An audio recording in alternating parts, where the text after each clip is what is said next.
बिस्मिल्लाहिर्रहमानिर्रहीम। अल्हम्दुलिल्लाहि अला कुल्ली हाल वस्सलातु वस्सलामु अला साहिबि हुस्नि वल जमाल। फ़क़द क़ाल अल्लाहु तबारक व तआला फ़िल क़ुरआन फ़अऊज़ु बिल्लाहि मिनश शैतानिर रजीम बिस्मिल्लाहिर्रहमानिर्रहीम।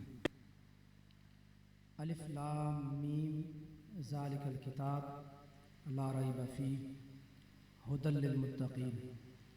सदक़ल्लाहुल अज़ीम व बल्लगना रसूलुहुन नबियुल करीमुल अमीनुर रऊफ़ुर रहीम।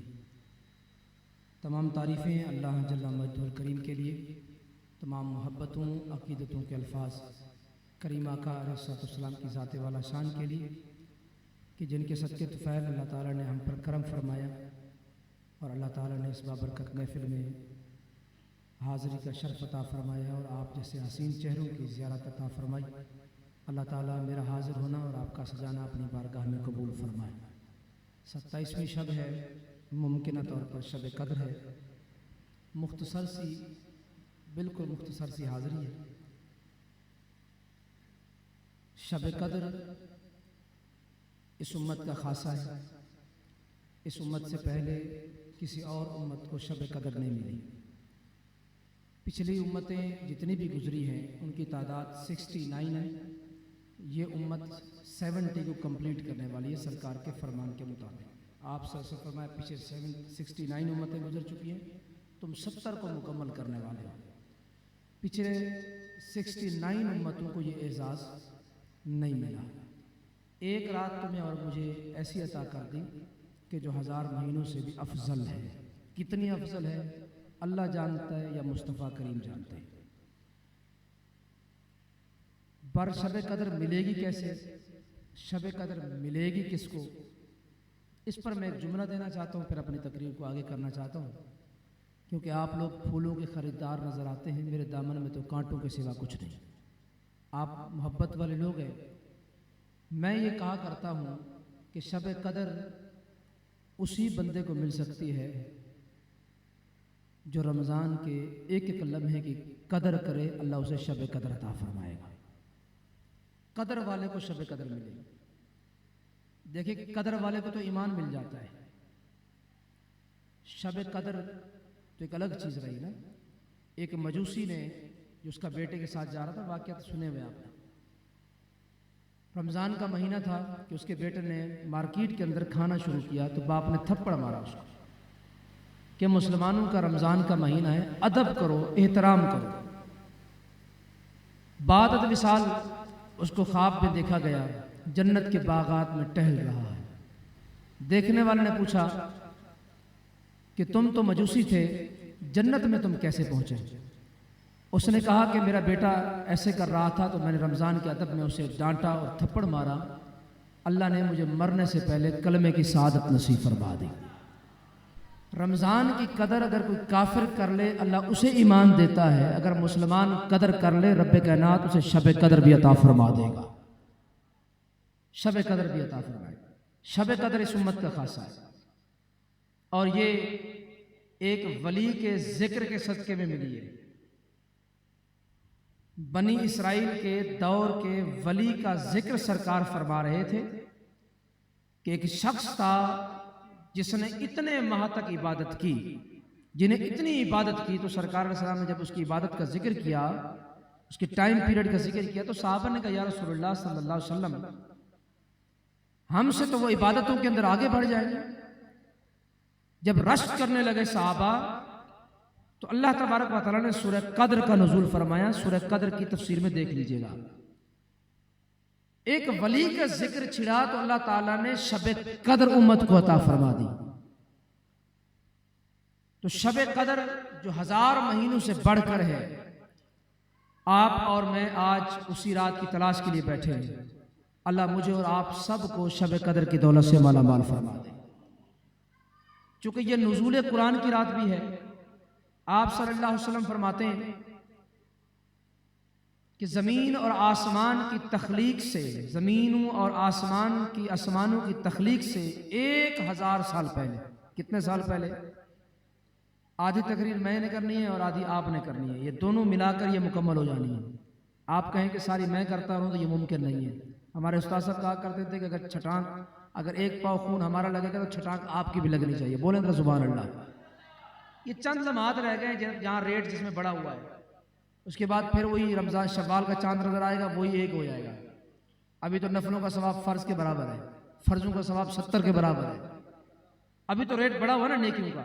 लोग जिस तरह कहते हैं कि जनाब मुसलमान अशिया का रेट बढ़ा देते हैं, फौरी कहा करो उस वक्त अपने रब की जनाब वाला ये बताया करो शान कि हमारा रब वो है जो रमजान का महीना आता है तो नेकियों के जनाब वाला अजर में इजाफा फरमा देता है।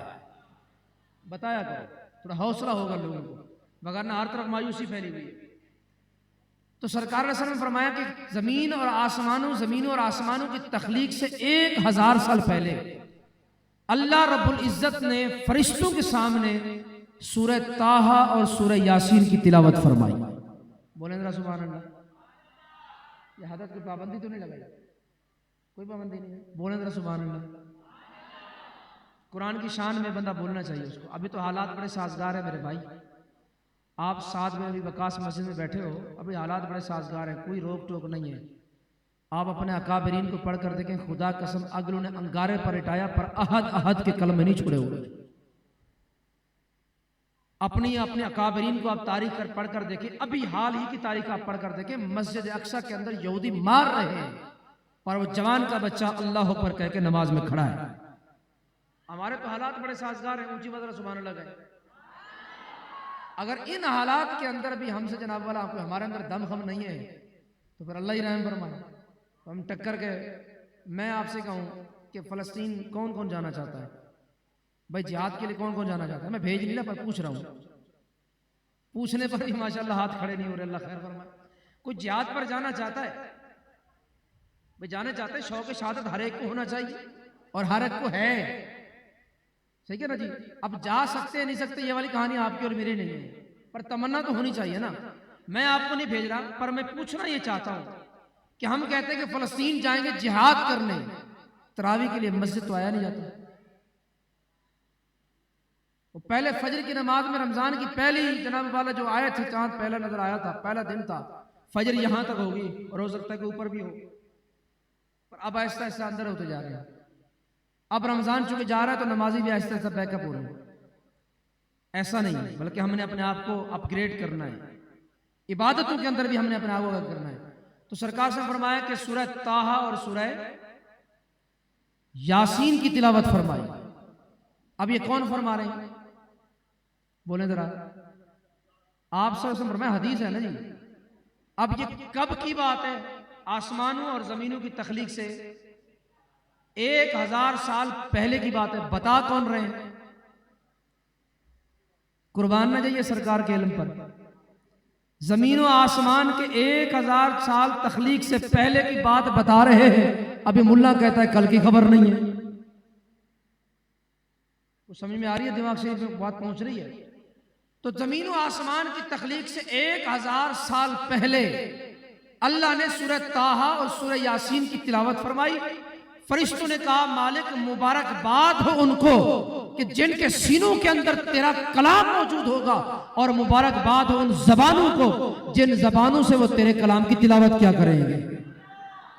आपकी शान है।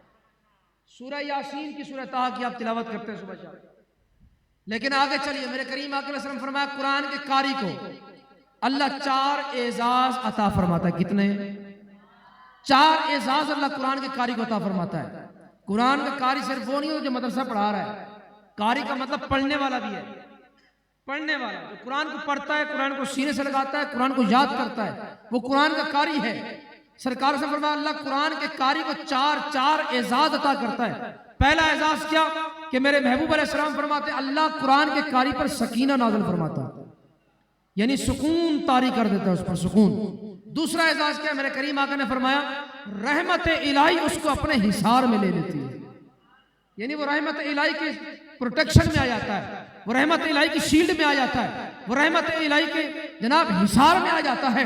अब दाएं बाएं से कुछ भी वार करे, लोग कहते हैं जनाब कि अमल करने से पहले हिसार बांध लो। आयतुल कुर्सी से लोग हिसार बांधते हैं ताकि कोई चीज असरअंदाज ना हो, लेकिन कुरान पाक पढ़ने से बंदा रब कायनात के हिसार में आ जाता है। तो कुर्बान जाना चाहिए कुरान के कारी को, कुरान को सीने से लगाने वालों, कुर्बान जो अपने मुकद्दर पर कुरान खोल के देखते तुम हो, कुरान पढ़ते तुम हो, रब की रहमत तुम्हें अपने हिसार में ले लेती है।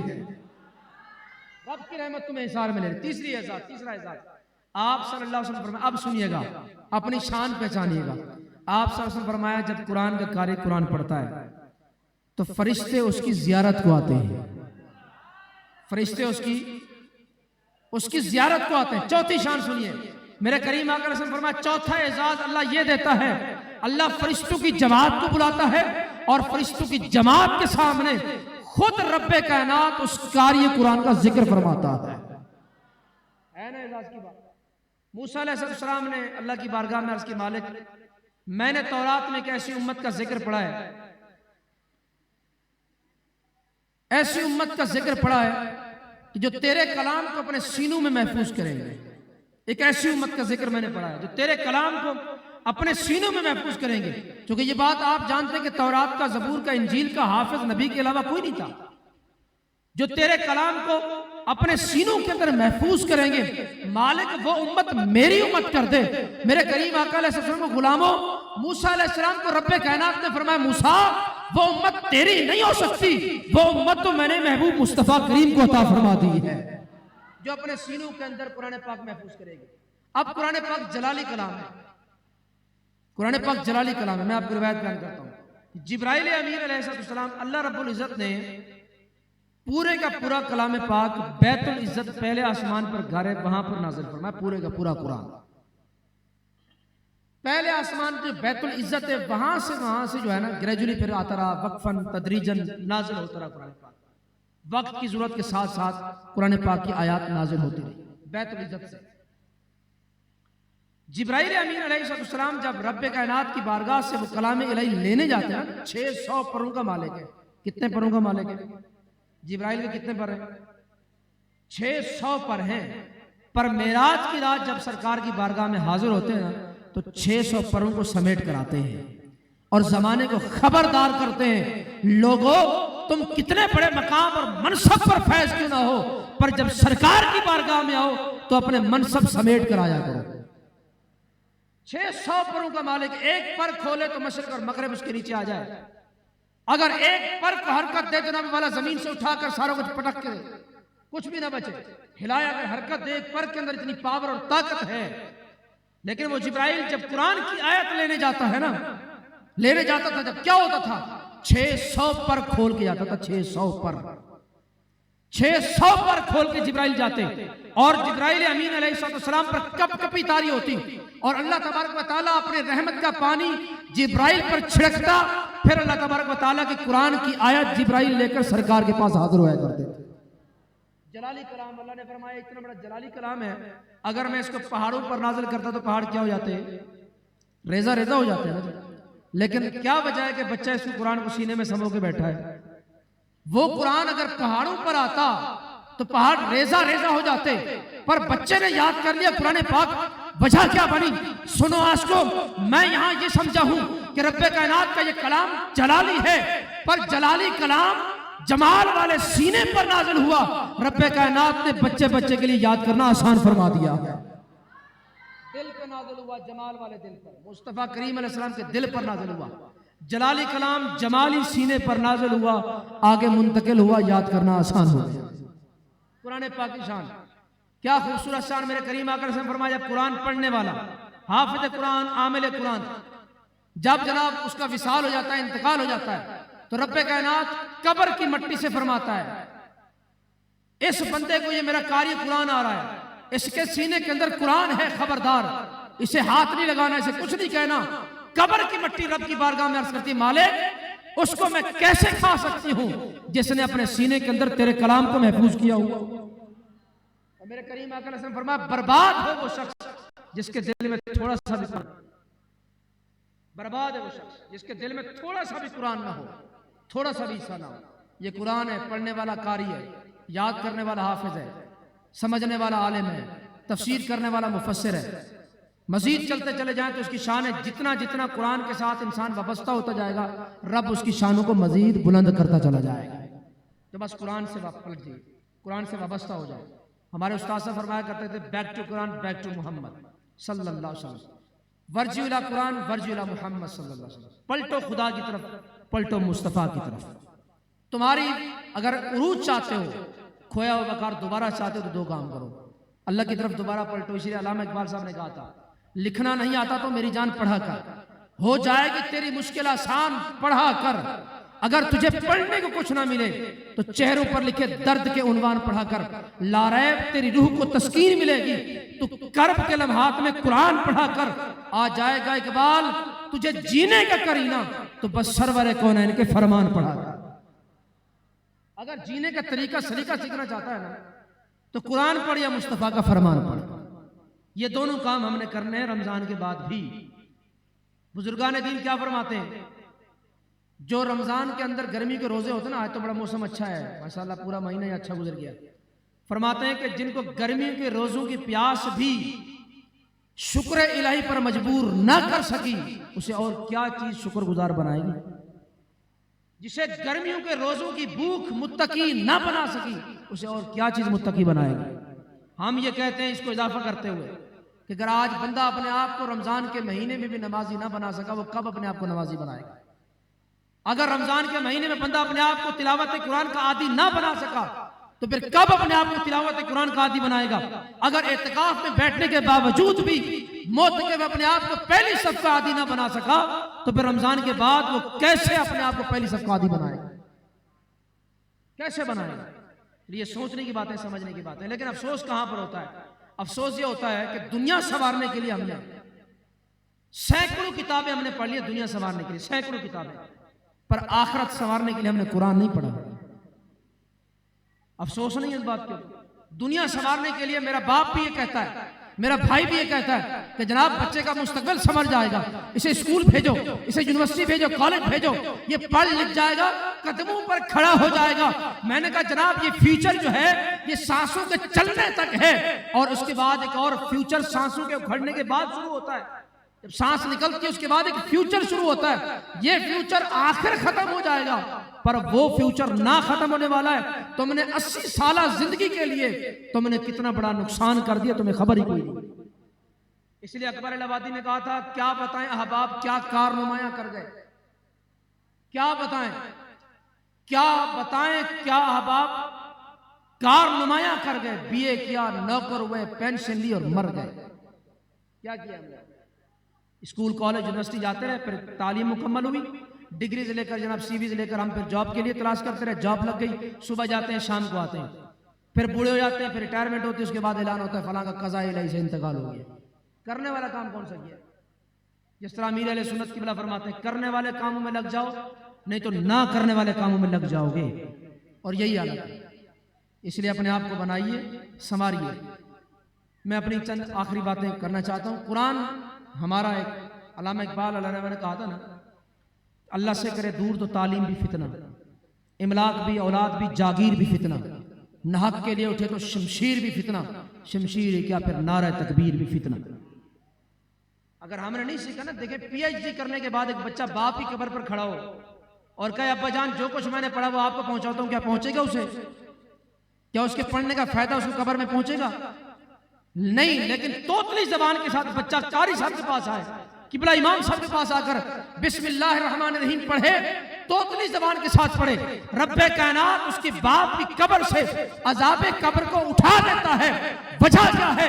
रब ये फरमाता है कि उस बंदे को कब्र के अंदर अजाब देते हुए मुझे हया आता है, जिसका बच्चा जमीन पर मुझे रहमान भी कहे, रहीम भी कहे। यहां सिर्फ दो कलमे, रहमान और रहीम। यहां सिर्फ एक जुमला है, बिस्मिल्लाहिर्रहमानिर्रहीम। कुरान की जो आयत होती है उसे जुमला कहते हैं, कुरान के एक जुमले को आयत कहते हैं। सिर्फ एक जुमला पढ़ने से जनाब इतना बड़ा एजाज मिल रहा है। और सिर्फ यहाँ एक जुमले की बात नहीं है, एक लफ्ज भी अगर बोला जाए तो एजाज बहुत बड़ा है। सरकार अलैहिस्सलाम सफर पर जा रहे थे, देखा 2 कब्रों पर अजाब हो रहा है, ये सुनी भी हदीस आपने। सरकार सल्लल्लाहु अलैहि वसल्लम ने तर टहनियां तोड़कर क्या किया, कब्रों पर रखी और फरमाया कि जब तक ये तर रहेंगी क्या करते रहेंगी, अल्लाह का जिक्र करते रहेंगी, तस्बीह बयान करते रहेंगे, मुर्दे के कब्र के अजाब के अंदर क्या होगा, तखफीफ होती रहेगी, कमी होती रहेगी। सुना है ना आपने? अब अगर लकड़ी जो है ना, अगर लकड़ी तस्बीह करे, सुभान अल्लाह, अल्लाह अकबर, तहलील करे, अल्हम्दुलिल्लाह पढ़े, अगर लकड़ी जो है वो तस्बीह पढ़े तो रब कब्र के अंदर अजाब को उठा देता है। तो फिर अगर अशरफुल मखलूकात इंसान अगर सुभान अल्लाह कहे तो कब्र के अंदर कितनी आसूदगी हो जाएगी, कितनी आसूदगी होगी। अशरफुल मखलूकात हजरत इंसान कब्र पर सिर्फ सुभान अल्लाह। यहाँ तो माशाल्लाह आज पूरा कुरान पढ़ा गया, पूरे महीने आज तकमील कुरान की महफिल है ना, ये सारी पूरा कुरान मुकम्मल आपकी मस्जिद में हुआ, तो कितना बड़ा पढ़ने वाले को जज़ा मिलेगी। आज पढ़ने वालों की आपने यहाँ पर इज्जत और तकरीम की है कि आज हर किसी ने अपने अपने की मदद की है और इज्जत और तकरीम की है, इनकी फूल भी पहना है, हार भी पहना है आप लोगों ने, लेकिन एक तकरीम इनकी कल क़यामत में होगी, वो देखने वाली होगी। अल्लाह रब्बुल इज्जत इनके वालिदैन को, हुफ़ाज़ के वालिदैन को एक नूरानी ताज अता फरमाएगा। बोले जरा सुभान अल्लाह। हाफिज़ कुरान के वालिदैन को अल्लाह नूरानी ताज अता फरमाएगा, नूरानी ताज। ये कितने बड़ा एजाज होगा आप सोच नहीं सकते, कितना बड़ा एजाज। इसलिए अपने बच्चों को मदरसों की तरफ लेकर आओ, मदरसों की तरफ लेकर आओ बच्चों को। दुनियावी तालीम बिल्कुल ज़रूरी है, मैंने खुद मास्टर्स किया हुआ है कराची यूनिवर्सिटी से, प्रॉब्लम नहीं है, दुनियावी तालीम होनी चाहिए, पर दुनियावी तालीम बाद में, पहले दीनी तालीम। हमारा बच्चा दुनियावी तालीम पहले पढ़ लेता है, दीनी तालीम बाद में पढ़ता रहता है, फिर उसकी अकल नहीं मानती, फिर कहता है ये बात अकल नहीं मानती। मौलवी कहते हैं ऐसे ऐसे है। जैसे मिसाल के तौर पर एक बात बहुत मशहूर है कि भला हाजी मौलाना तारी साहब के हवाले से भी, कि जब उन्होंने कहा था कि ज़मीन जो है वो रुकी हुई है और सूरज घूम रहा है, तो लोगों के बहुत सारों के दिमाग घूम गए, ये कैसे मुमकिन है। तो वो साइंस कहती है सूरज रुका हुआ है, ज़मीन घूम रही है। हमारे दुनियादार लोग जो हैं वो भी यही कहते हैं कि जनाब वाला देखो मौलवी की बातें 14 साल पहले की बातें कर रहे हैं। साइंस की रिसर्च ये है कि सूरज घूम रहे हैं, सूरज रुका हुआ है, साइंस की रिसर्च है। हम कहते हैं जनाब सूरह यासीन पढ़िए, अल्लाह फरमाता है वश्शम्सु तजरी, और सूरज क्या करता है, चलता है, और सूरज चलता है, क्या करता है। अब किसी यूनिवर्सिटी के तालिब इल्म को ये बात बता दो, कहता है मैं तहकीक करूंगा। अल्लाह के बंदे इसमें तहकीक क्या करनी है, इसको तो मानना है, इस पे तहकीक, क्योंकि बिल्कुल क्लियर हदीस है, क्लियर आयत मुबारक है। वश्शम्सु तजरी, बनाने वाला कह रहा है चल रहा है, देखने वाला कह रहा है रुका हुआ है। इसलिए हम कहते हैं पहले दीन सीखो, उसके बाद दुनिया सीखोगे, टकराओगे नहीं।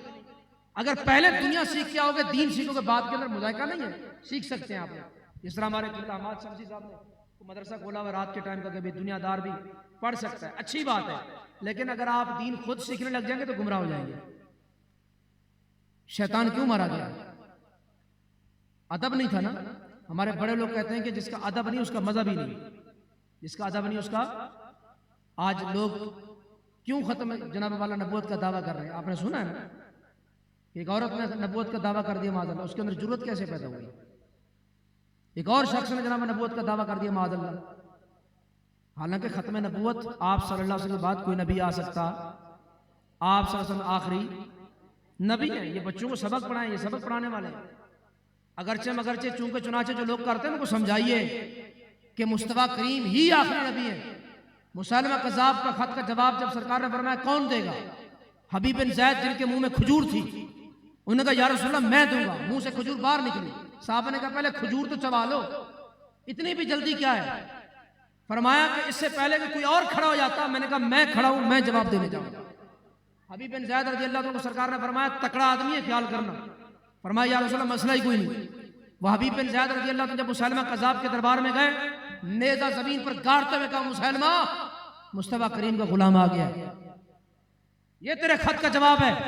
पुराने दौर में बादशाह खत खुद नहीं पढ़ता था, करीब एलची खड़े होते थे, उसने खत पढ़ा के लिखा हुआ था मुसैलमा कज़्ज़ाब है, मुसैलमा झूठा है। जब उसने ये बात सुनी खौल उठा, हाथ काट दिया, बाजू कहा आप भी फिर जा, तू उनसे जो गुलामी का दम भरता है फिर जा। हबीब बिन ज़ैद ने कहा तूने छोटी बात की है, तूने छोटी बात की है। हुज़ैफा सामी रज़ी अल्लाह तआला अन्हु को जब रूमियों ने कैद कर लिया ना, उनसे कहने लगे पूरी सल्तनत देंगे, मुस्तफ़ा करीम अलैहिस्सलाम की गुलामी छोड़। उसने कहा तुम सल्तनत की बात करते हो, पूरी दुनिया भी मेरे कदमों में ला के रख दो, जिनसे वफा का दम भरता हूं ना भरता रहूंगा, छोड़ूंगा नहीं। भाई यही तो निशानी है वफा की, जिनसे मोहब्बत है। यमन के अंदर एक साहबी रसूल गए तो उन्होंने पूछा यमन के नौजवानों ने, जनाब तुमने सरकार रसूल को देखा है? कहा जी हमने देखा है जी। जो साहबी होता वही है, देखा है। फरमाया आपने खिदमत तो की होगी, जहां की खिदमत जितना मुमकिन हो सकता था की है। तो उन नौजवानों ने पता क्या तमन्ना पेश की? उन नौजवानों ने साहबी की बारगाह में तमन्ना पेश की कि अगर हमने सरकार का जमाना पाया होता ना तो सरकार को जमीन पर नहीं चलने देते, बल्कि अपनी गर्दनें बिछा देते और कहते या रसूलल्लाह जमीन पर कदम नहीं रखें, हमारी गर्दनें हाजिर है, यहां कदम रखें। ये मोहब्बत का, ये होना चाहिए सरकार से वफा का रिश्ता। हमारा वफा का रिश्ता अल्हम्दुलिल्लाह मजबूत है, इसको और मजबूत करना है। जितने भी ये आ रहे हैं तो मैं ये समझता हूँ, मुझे तो रोंगटे खड़े होते हैं, क्योंकि सरकार ने फरमाया कि मेरे बाद 30 जो है ना वो नबूवत का झूठा दावा करेंगे, और ये क़यामत की निशानियां ही हैं। खातून भी, उसने भी एक दावा कर दिया, अल्लाह पाक माफ़ फरमाए। अल्लाह हम सबको गैरत ईमानी नसीब फरमाए। गैरत ईमानी, गैरत ईमानी क्या है? गैरत ईमानी ये है कि हक के साथ डट के खड़े हो, ये गैरत है। गैरत है, इसलिए एक शायर ने कहा था कि जंग में कागजी अफराद से क्या होता है? जंग में कागजी अफराद से क्या होता है? हिम्मतें लड़ती है, तादाद से क्या होता है? गर मुस्लिम हो तो जियो अपने बलबोते पर, IMF की इमदाद से क्या होता है? मुस्लिम हो ना तो अपने जियो अपने बलबोते पर। जी हाँ बिल्कुल, ये हम अपने बलबोते पर जीना होगा। इसलिए आप देखें, मैं कहा करता हूं कि हमारा मेयार इतना बुलंद है कि हम उनको वली मानते हैं जिन्होंने 90 लाख को कलमा पढ़ाया है, और हम उनको वली मानते हैं जिन्होंने 90 लाख के सरों पर अमामा सजाया है, और हम उनको वली मानते हैं जिन्होंने 90 लाख लोग की ज़बान पर लब्बैक या रसूलल्लाह का नारा लगवा दिया है। उनको हम वली। हमारा अहले सुन्नत का मिजाज बहुत बुलंद है, मेयार बहुत बुलंद है। हर कोई उठ के खड़ा होता है कि जनाब पीर है। नहीं पीर भाई, पीर वही होता है जिसको देखकर अल्लाह याद है। और सुल्तान बाबर अलैहिर्रहमान ने कहा था कि पूछा कि आपसे वली की निशानी क्या है? फरमाया वली वो होता है जो अपने घर का पता नहीं बताए, बल्कि खुदा के घर का एड्रेस तुम्हें बताए। जो तुम्हें खुदा के घर का एड्रेस पता है वो वली हुआ करता है। अब मैंने अपनी गुफ्तगू तवील कर दी है, 3 बज गए। अल्लाह ताला मुझे और आपको अमल की तौफीक से माला माल फरमाए। जो कुछ मैंने बातें की हैं काबिल अमल बातों पर अल्लाह मुझे और आपको अमल की तौफीक दे। गलती कोताही को अल्लाह ताला अपनी रहमत कामिला से मुआफ़ और दरगुजर फरमाए। अल्लाह हम सब को इसी तरह अगले साल रमज़ान मदीने में नसीब फरमाए। ये बड़ी मेहरबानी है। खुद हज़रात जो है वो बड़े साहिब इल्म शख्सियात हैं, पर हम भी कभी कभार मौका मिलता है तो हम सबक सुनाने के लिए हाजिर होते हैं और बड़ों को बताते हैं कि जनाब बड़े मौजूद थे तो हमने भी तकरीर की थी। और बड़े पुष्ट पर होते हैं ना तो बच्चों को चलना आसान हो जाता है। कहते हैं बेटा तुम जाओ, मैं हूं ना। तो ये पुष्ट पनाही करते रहे तो इंशाल्लाह हम आगे लगेंगे। अल्लाह हम सबको दीन मतीन के साथ सच्ची वफादारी नसीब फरमाए। अब जिसकी जी में आए वो पै रोशनी, हमने चिराग जला के सरे आम रख दिया है। फ़कीराना ऐ सदा कर चले, मियाँ खुश रहो दुआ कर चले।